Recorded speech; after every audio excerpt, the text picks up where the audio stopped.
talk about the band a little bit. You was a little late, man. Yeah, man. You know, the traffic is getting crazy out here, though, man. It's the holiday time. But, yeah, so I guess you get to ask the question. But first, I'll let everybody know who you are. For those who don't know, Vershawn is one of my closest friends. Went to the Morgan State University together. He's actually an OG member of the band at this point. You know, you've been around since we kind of took off. I say like 2020 when things got really rolling. You was there with us. Shout out to the Civil. Yeah, I'm one of the founding members. For sure. For sure. Absolutely. Yeah. So I'm supposed to be asking the question? Yeah, you get to ask the questions on this one. Really? Yeah. What am I asking? I don't know. I guess maybe about the band or who. I mean, too much talent. I know everything about the band. We kind of got to let the people know. People want to know who we are. Everybody knows, you know, who's the face, you know, who's the guy up front, but maybe I want to give a little bit of what makes the band. You tell me, what makes the band? Man, you know, I think some of the members of the band, so we're going to first talk about the guy, right? Sterling Anderson, Stilo Soul is what it's affectionately known as. I think he's one of the most talented musicians I've ever been around. I think we became friends probably like 2016. Actually, it's funny. We're in the same fraternity, Phi Mu Alpha. He's just in the chapter at Howard. I'm in the chapter at Morgan. I seen him one time playing out, and he had on the Phi Mu Alpha jacket. I was like, "Oh, what's going on? My name's James." Then he talked to me for a little bit, and I was like, "Yo, you want to come play at my church?" He was like, "Yeah." I was like, "It's in Baltimore, though." He was like, "I live in Baltimore at the time," so it was kind of cool how it worked out. Fast forward, he asked me a couple weeks in. He's like, "Yo, you play outside of church?" And I was like, yeah." So he put me on a gig. We did a couple of gigs together. He was like, "Yo, we should start a band." And then, you know, one thing led to another. He came up with the name Too Much Talent. Fun fact, I hated the name at first. I was like, this sounds crazy. And then we just took off. So, you know, it just became what it was. Like I said, Sterling plays tuba, trombone, baritone, and he's a good singer. But I think, you know, over time, he's grown as like a front man, like host. He cheering out with the crowd. He just do a lot, man. He high energy no matter what's going on. His energy is unmatched. He's a great performer. And what do you play? I play the drums, man, you know. Okay. So, you know, that's a cool thing. You know, I started playing drums young in church. 3, you know, just got to find my way. I got a music scholarship at the Morgan State. Played in the band there, marching band, concert band, pep band with the basketball team, I should say. And then, you know, just took from there. But after Morgan, I kind of wasn't really gigging or nothing. I was just playing at church, you know what I mean? And then I met Sterling and then just went from there. That's what's up. So I'm supposed to be asking you questions? Yeah, you asked me about who the rest of the people in the band, something like that. Oh, okay. Yeah. So that's the plan? The plan is to talk about everybody in the band? Yeah, I'm going to talk about everybody. We're going to do like little snippets and then we'll go on track some more stuff later. Oh, okay, cool. Yeah. All right, so I know, so now you're telling me who you guys are, right? Like the face of Team TB is not just the front man. Yeah. It's you as well, obviously, sure. Right? I'm learning that over time. I like to kind of stay in the background, just play the drums and do the business stuff, but more people recognize me. You know, at first they thought I was Sterling, so it's just funny. I don't know how that can happen, but I'm surprised. Nah, for sure. So if you talk about the band really kicking off in 2020, right? That's the pandemic. Yeah. Right? But before the pandemic hit, yeah. When did you guys actually start playing gigs as Too Much Talent band? Yeah, I definitely. And it doesn't have to be a thing where y'all were actually like, oh, we're officially a band, but when you guys decided like, okay, when we do gigs, we doing them together. Oh, yeah. So I think that's cool. So I said like 2017, Sterling, I think 2017, 2018, Sterling got like a contract with the Wharf in DC. And he was like, "James, you want to come play drums?" And I was like, yeah. So it was myself and him. First, we actually just did a show this weekend at the Boat Parade. And it was just me and Sterling on that same stage, just us two. I got a video of it. It kind of is nostalgia, made me laugh. I was like, yo, we really was out here on the floating stage, just us two. But then a couple weeks after that, we got to go back. It was myself, Sterling, and this guy named Jordan on bass. So it was cool. It was us 3. And then we added Joe Wilson to the mix. Joe plays keys, kind of from DC. We're not from DC. I don't know if he's from DC, but he's a keyboardist. He went to Howard too. So like us 4 was kind of doing gigs together early on. So 2018, 2019, we would kind of do some, 3-piece, 4-piece type of gigs. Venues like Big Chief. They used to have like open artistry type of night. Sterling actually started open artistry at a place called Deja Vu. in DC and we was doing stuff there. So he's Sterling known in the city, so he was Shout out to putting things DJ together. best friend. DJ best friend definitely was the DJ there, man. So so that was how that started. But I guess to then piggyback on that, like that 2020 when like pandemic was heavy, kind of halted everything. I think we did a few gigs before then. I think you was on one of the gigs we did for like a backyard party. For somebody to move into their house. We was playing on the back patio and everybody had just moved in. So that was pretty cool. I think that might have been after the pandemic, but it seemed like it blurred together a little bit. But I would say 2020, June, we was playing at the Civil. Like I think it picked up maybe like September. But we got the call like June, hey, we thinking about bringing band music back. We did a gig that July at the Wharf again when things opened back up in DC. But then 2020, it just took off. So you talk about the basis of who the band is and when you started, right? So just fast forward to when you say 2020 after the pandemic, right?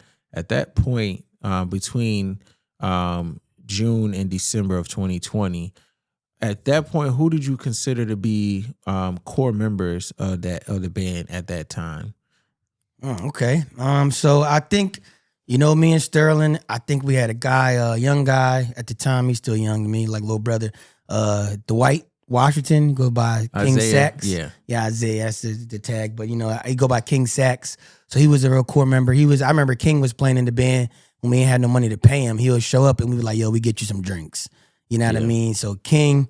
You know what? King used to be good, man. He used to bring like stage lighting and everything.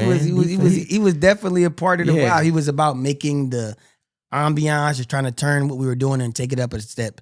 I think he was doing some events at the Civil before that with another group. So then I think he brought that same like, hey, we need to do these things to increase it here. So that was really good. So definitely shout out to King.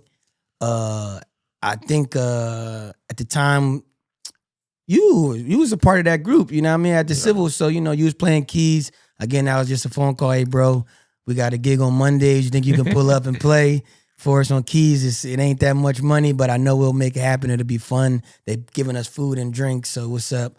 So I think you pulled up. And I think at that time, Dan was playing bass. Dan is from Baltimore, one of the coolest people I think you could meet. Like he's a chill guy. I always say like, he knows so much about so much. You just got to talk to him because if you didn't know, you wouldn't think he know it. And then we had a rotation on the guitar at that point. It seemed like a couple guys. Noah, one of the coolest guitarists I know, Noah Pierre. Shout out to the Noah Pierre band. Deontay, right? He's playing guitar. We got a couple cats. Ethan. There's a couple other people that rolled in between them, but I would say that 5 at the time was probably the locked in. Myself, Sterling, King, you, and Dan was probably like early on the core band, that Civil band that kind of got things started. Got you. So at that point, you were playing in Baltimore every week, right? And I can say at that point, I would consider you a Baltimore band at that time, right? Yeah. So at what point did you see the transition of not playing in Baltimore anymore, but playing in DC? So I think we had some gigs in DC, but definitely the weekly gig makes you where you are. Like if you're doing 50, 52 gigs a year in one place, people think that's your home. Sterling's from Southeast DC. He has some connections there. And I think just one of the things Sterling used to do is he used to busk. He used to play out. And I mean, I think one of the best things about Sterling's character and personality is that he actually, people would ask him to do gigs solo, and he'd be like, nah, I got a band. You should hear my whole band. And he would start like always putting that to the forefront. And oddly enough, people would listen to what he's saying and then be like, all right. And he would book stuff. And then, I think there was a little transition where he said, James, it's kind of a little bit for me to handle the day-to-day stuff, like help me with this. And I'm like, all right, cool. I do this at work. I don't mind, just becoming a little more organized with it. And then I would say like 2022, because like the Civil probably stopped around 2022, like off and on for a football season. Then we go back. But I think 2022 is like when it just transitioned where I seen we could get like some steady work in DC, like different bids in DC would have events and they would let me do, they would ask me, could we do bookends or play?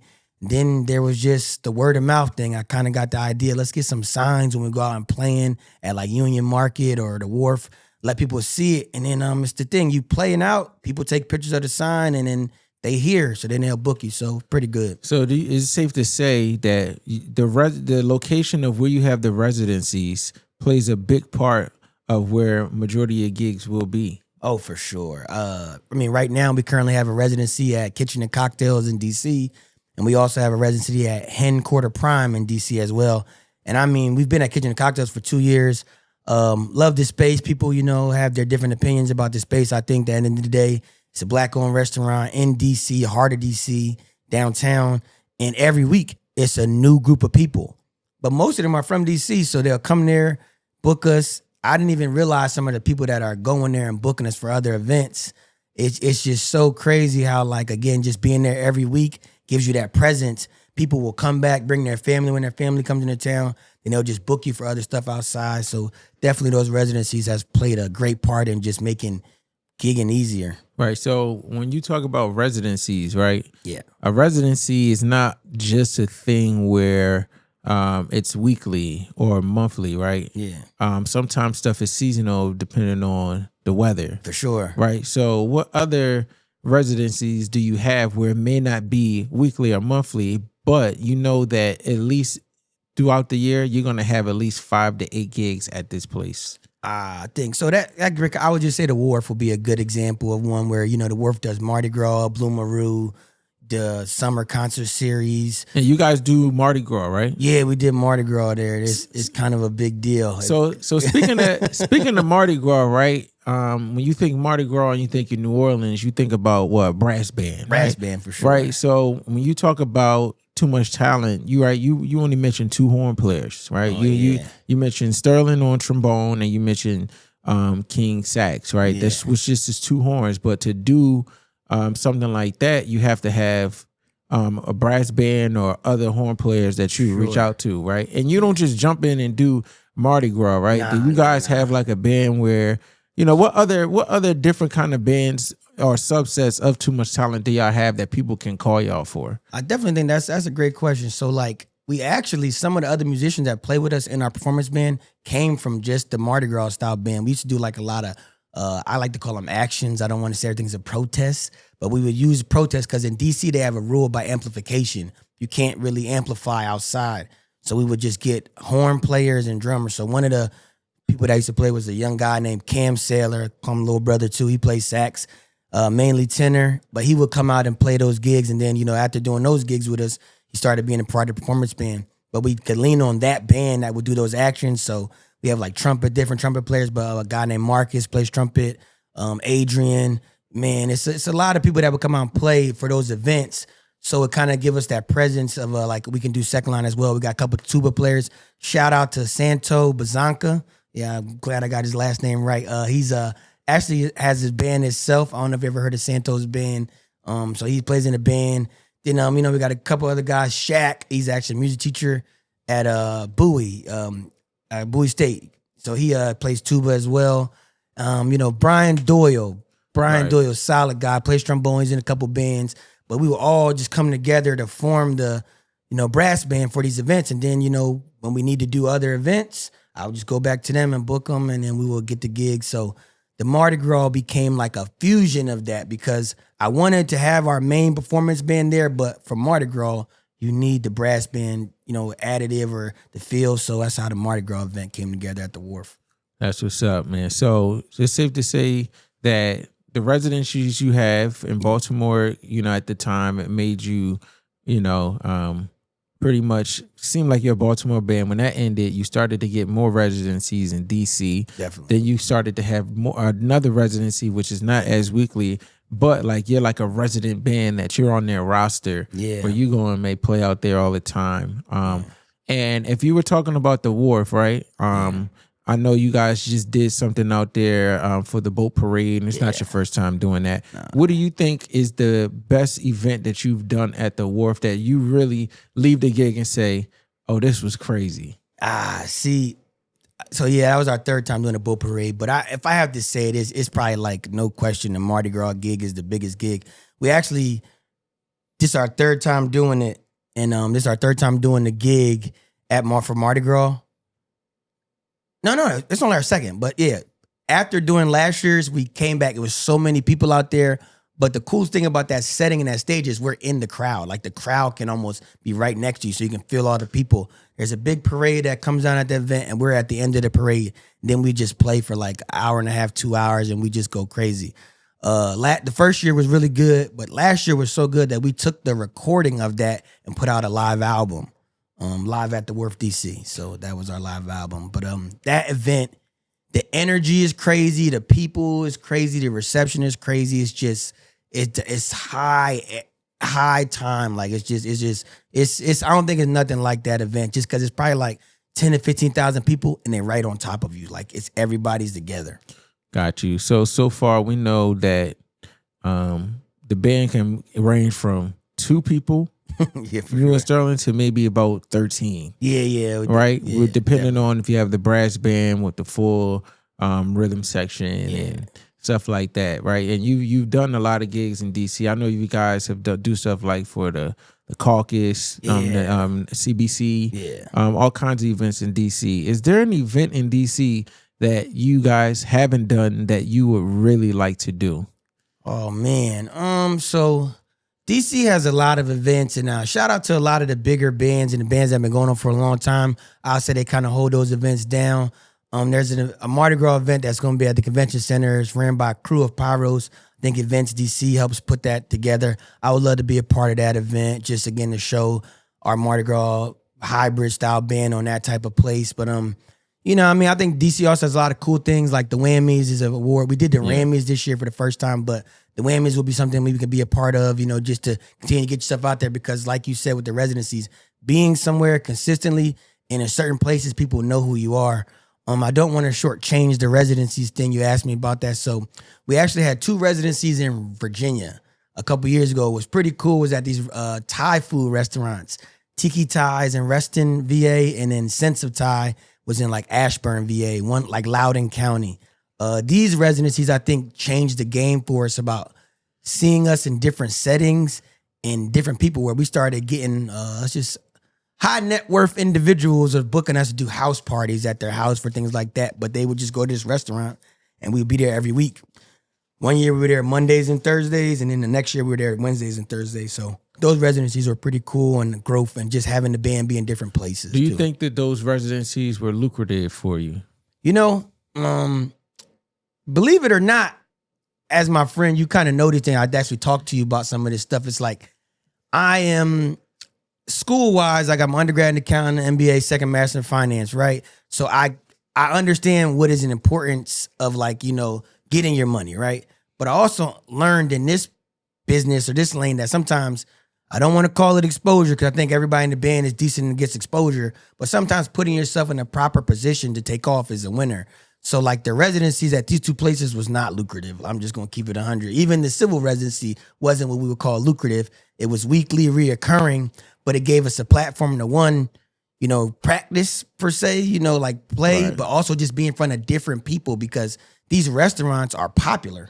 And I mean, there's different people coming there. Then we bring the additive aspect of a live band that has higher energy, going to do stuff that the kids enjoy, that people enjoy. Right. So it gave us that place. So I saw if we might take a gig, let's say it paid $500 or $600 weekly to play here. I know that if we took that, we can find someone that was looking to book us for something else, and it could turn out to be great for us, and we can get what we're really owed or worth at that time as a band. So the residencies, they might not have been lucrative in numbers, but the volume, foot traffic, the following that came from it, I think it was definitely necessary. Right. So maybe the residencies don't pay that well, but it seems like it's something about these places with food that y'all just love to play there. Yeah, I ain't gonna lie. Who had the best? What residency had the best food? Man, that's cool. That's a tough question. I love everybody's food. I want to say that out loud. But if you had put me to the fire, it's kind of hard because they're the same place since. But I think Tiki Thai and Sense of Thai has some of the best food I've ever had. Like every time you ate there, it felt fresh. It was great. You know what I mean? I've had food at Kitchen and Cocktails, great. Headquarter Prime was great. But if you had to ask me, in the Civil, I love the Civil. They had a couple dishes at the Civil. Shout out to the Civil. They're no longer in business. But they had a couple good meals there that I really love. So I think the food residencies make it good because they take care of the band, feeding them and stuff. But if you had to ask me, Probably Thursday night at Sensitai was probably the best meals I got. Right. So just so I was asking you about taking the doing a residency. They don't pay that much. Yeah. And you don't like putting the exposure thing out there, right? But for me observing, Yeah. I started doing gigs when I was in college. Yeah. All through my 20s, right? Yeah. And you kind of started like towards the end of your 20s going into your 30s, Yeah. right? So the energy that I might have had then, you're starting to have now. Yeah. So when I see you doing these residencies, and you can let me know, I more look at it so like you're trying to get your 10,000 hours. Yeah, for sure. Right? Because like driving to Virginia twice a week is crazy. And I was going from work. And you were going from work, so like what does it mean to you? Like obviously, you have your own personal goals, right? It's the band. You can say the band is the band, but we all have our own things. But right, but what is the importance to you personally to go and do a residency and try to get your 10,000 hours so that when you are doing gigs, you know how things go, right? You know how Sterling is, you know his movements, you know what lines he's going to play, right? What does the 10,000 hours really mean? Ah, man, that's a good question. And it's funny, this isn't written down, so this is a good question actually. The 10,000 hour thing is actually something I really believe in heavily. They say that if you just do 10,000 hours or something, you're better than 90% of everybody else at it because nobody's putting in that time. And I mean, like for me, like I remember watching you gigging at big places, and I'm just playing drums at church on Sunday, maybe an hour and a half max. But that hour and a half isn't really an hour and a half. It's 5 minutes, 7 minutes, 5 minutes, 10 minutes, service over. You know what I mean? It's little blocks. And I don't think you can get better like that. If you're not practicing like you should, and I was really caught into work, I have my son and just living life. Let's go with that, having some fun. But so the 10,000 hour thing is big. I think gigging at these residencies and playing every week gave me that time where I could say, I'm playing drums all the time, at least 10 hours, 15 hours a week. I'm playing drums. And I mean, when we do a show, we playing the whole show. So it's not like we taking a bunch of breaks. So I'm really tapping into getting better. And then for someone like me, I think I'm really confident in myself just in general, but I know so many great drummers that are really, really good. The way to get better is like, to just keep playing. Now, I always say this, I'm James. Ain't nobody on this planet gonna be better at being me than me. So some people don't like the style I play in drums, but that's not for you to like. As long as it works for the band, people that see me, I'm good with it. But I definitely want to get better and continue to do that. So those 10,000 hours matter a lot. I think something that you said is also really good is like, I almost know what Sterling is about to do by the way he move his body. Like if he's about to play a line or something, I know the song that he's playing, but just because how he moves, that time in together is crazy. So people be like, how you know he's going to do that? Bro, we play together 4 times a week. I already hear what he about to do. I know it's coming up, but I know if he feeling good, where he about to go, and it's great. So, but that's not just Sterling. That's Dan lines on bass, King when he's playing sax, Cam on sax. I think the wild card is Brandon, though. Like, the 10,000 hours matter a lot with somebody like that who's super talented, could be boxed in, but then when you let him loose, it's going to go crazy. Like, Brandon is a monster, so. Right. Yeah. So, this is probably one of my last questions right here for you, right? And the question is when it comes to being a musician, right? Yeah. For example, me, right? I never really joined a band. Right, yeah. I'm more freelance. I always like doing my own thing. Yeah. Right. There's upsides to it and there's downsides to it. Right. But you have your band and this is what you do. Right. You might not get a lot of calls to do gigs with other bands or other people. Yeah. You might do some things outside here and there just because that's just how life works. For sure. Right. Do you like the path that you have where you just created your own band and it's all on you, or would you have rather been a musician who gets called to do gigs all over? Because it's a tough question, right? Yeah, that's tough. So if you asked me this question when I was like 27, 28, I would have just loved for somebody to call me, put me on their situation, or people just call me randomly and I could just gig and I can just show up with drums and play. But knowing me, I had a job when I was 16. I got a second job 4 months later. So I was working 2 jobs at 16. I ain't scared to work. So when the pandemic came, I started doing sound for the band because it made the cost less. So who in their right mind would say they want to create their own band or be a part of a band? Me and Sterling started a band, then bring sound to the gig, then set up drums, play a whole gig with the energy that I'm going to play with, then break down and drive home, and that's just a gig. I don't think anybody would say they want that, but I'm going to say that I love that I did it that way. We did it that way because we have a little more control of what we do, what we're playing. And then our audience, people that appreciate what we're doing, I don't got to go out and be somebody different at every gig. So let's just give an example. If I was taking gigs with a jazz artist, I just got to play just jazz. If I take a gig with a R&B artist or a rapper, I got to do that in those settings. Our band plays everything. We're gonna play a little piece of everything. Like one of the things that happened this year is us playing go-go, right? Like I mean not this year, just this year, but last couple of years we started playing more go-go because of the DC. And that is hard when you're not from here. Some musicians can just do it in their sleep, eyes closed, one arm tied behind their back. I can't. I had to think about it, learning. Shout out to Ian Jackson, our auxiliary percussion, who really took the time and helped me work to get better at this, just finding my lane with it. Because go-go, I think the beauty of go-go is playing something that is very simple for a long period of time and just watching it transform as a drummer. So he's helped me with that. So I think that like I've grown as a musician, like I can play other stuff, but I get to do it with some control. So I do like the fact that we did it in our own lane, our own way. That's what's up, man. Well, just having a conversation with you about your band, how you started. I think I have a good, picture of who you guys are, where you come from, kind of the reason you do certain things. Definitely. And yeah, man. Congratulations. Hey, man, appreciate it. Only up from here, 2026 on deck.